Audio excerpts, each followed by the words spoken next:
জাতীয়তাবাদী দল বিএনপির আসন্ন ঐতিহাসিক দ্বিবার্ষিক সম্মেলন সফল করার লক্ষ্যে ধারাবাহিক কর্মসূচির অংশ হিসেবে জামালপুরে অনুষ্ঠিত হয়েছে এক বিশাল প্রচার মিছিল।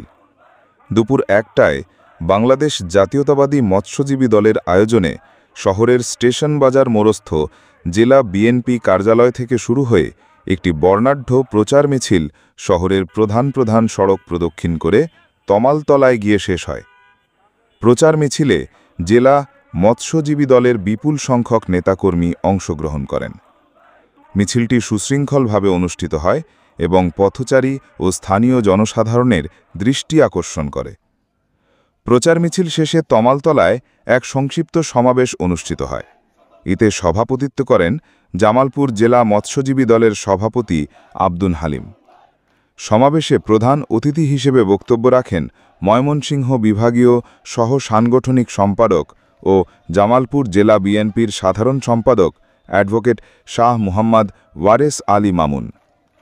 নেতৃবৃন্দ সকল নেতাকর্মীকে সম্মেলন সফল করতে ঐক্যবদ্ধভাবে কাজ করার আহ্বান জানান এবং চলমান কর্মসূচিগুলোতে সর্বস্তরের অংশগ্রহণ নিশ্চিত করার উপর গুরুত্বারোপ করেন।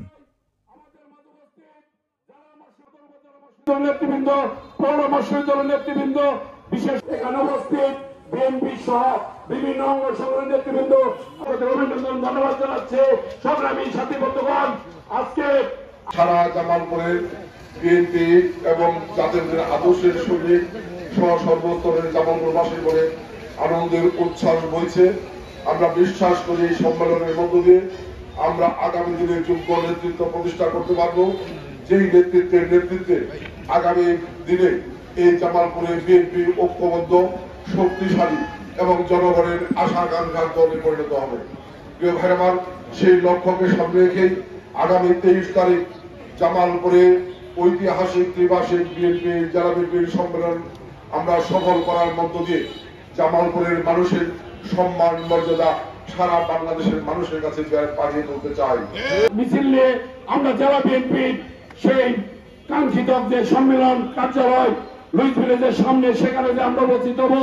আমরা প্রতিটি মৎস্যজীবী গ্রাম, প্রতিটি মৎস্যজীবী এলাকা, প্রতি মৎস্যজীবী দলের তৃণমূল পর্যায়ে পর্যন্ত আমাদের অভিভাবক অ্যাডভোকেট ওয়ারেস আলী মামুনের নেতৃত্বে রয়েছে, নেতৃত্বে থাকবো।